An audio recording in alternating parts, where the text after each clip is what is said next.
Wah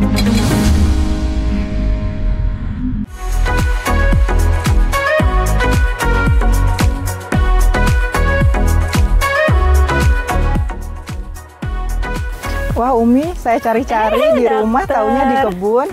Lagi apa? Lagi metik ini daun kelor. Daun kelor, iya. Ini biasanya digunakan untuk apa di rumah? Buat sayur, buat kesehatan. Oh, biasanya buat sayur di rumah ya? Buat sayur. Padahal sayang loh Umi, tidak hanya untuk kesehatan tubuh si daun kelor ini. Banyak yang belum tahu kalau daun kelor juga untuk menutrisi kulit. Mau buat apa? Buat masker, buat lulur bisa. Gimana itu caranya? Nah, mendingan kita praktekkan di rumah Umi yuk.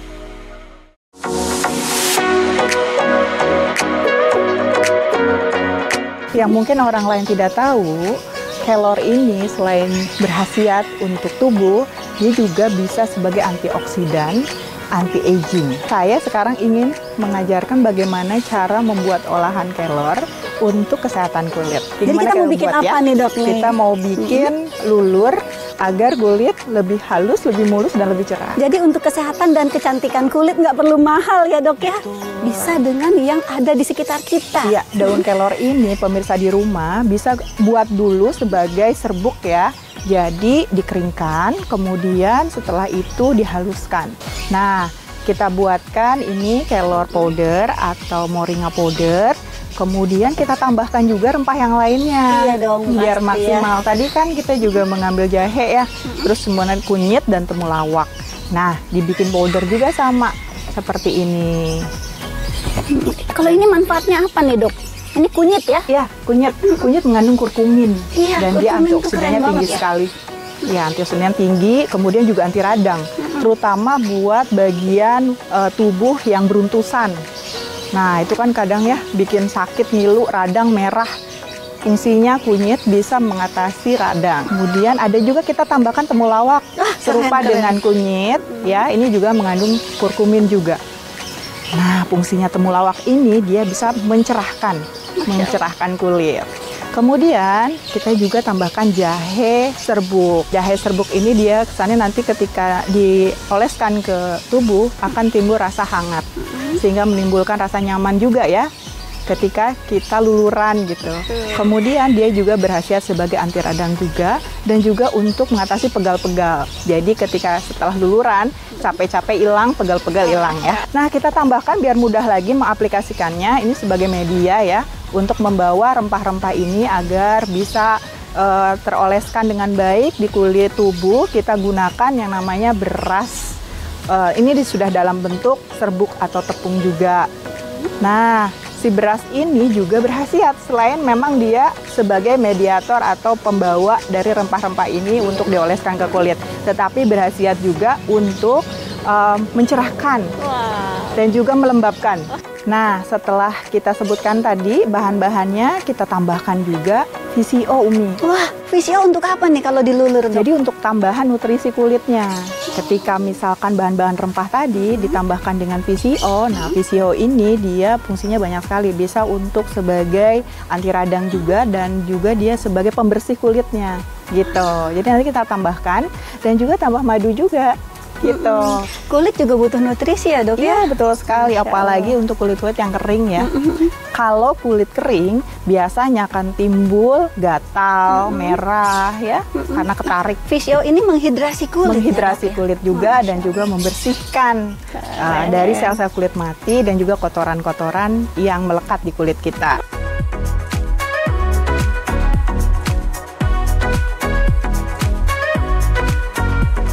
Kita tambahkan serbuk-serbuk yang... Kita mulai dari mana nih dok? Dari daun kelornya dulu nih. Ya. Berapa ininya nih? Ya boleh satu. Tergantung bagaimana luas permukaan kulit ya. Jadi untuk rempah-rempah ini dosisnya aman apalagi untuk kulit kan. Sekarang tambahkan temulawak. Ya agak banyak ya temulawaknya. Ya sama kunyitnya juga agak banyak. Komposisinya bisa 1 sendok. Iya. Tambahkan jahenya. Kita tambahkan sekarang tepung berasnya. Tepung beras bisa dibuat sendiri ya di rumah, bisa ditumbuk. Kalau misalkan untuk luluran sebaiknya agak kasar ya numbuknya. Dicampur untuk bahan-bahan serbuknya. Kemudian ditambahkan banget ya Indonesia nih, banyak luar biasa loh jadinya yang... seperti ini. Sekarang boleh tambahkan madunya dan juga PCO-nya. Bisa tambahkan 1-2 sendok. Tambahkan sekarang air sedikit demi sedikit. Kita tambahkan air. Nah, diaduk sampai rata. Nah, sudah jadi nih kalau diaduk jadinya seperti ini. Wah, ini boleh dicoba nih, Dok. Ya, langsung diaplikasikan ke kulit ya. Coba ya. Enaknya sebelum mandi ya. Jadi ketika mau mandi kita tunggu oleskan dulu sebentar ya.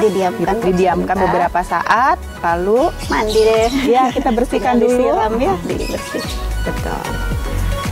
Nah, ini lulurnya sudah jadi. Kita coba aplikasikan ke kulit ya. Ini kebetulan bisa kita aplikasikan ke tangan.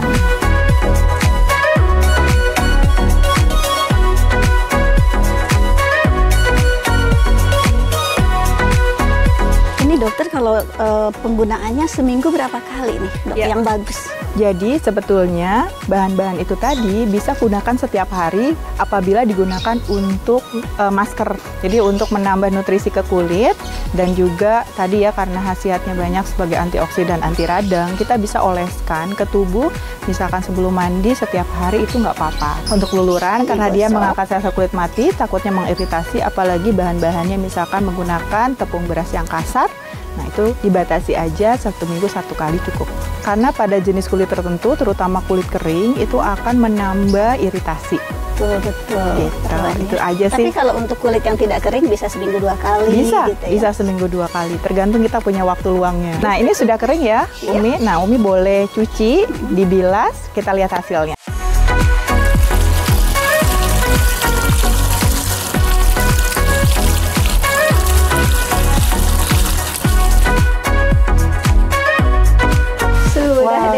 Ya, halus banget Dok rasanya. Coba lihat. Iya, wah, selain halus juga cerah ya. Iya, halus dan melembabkan.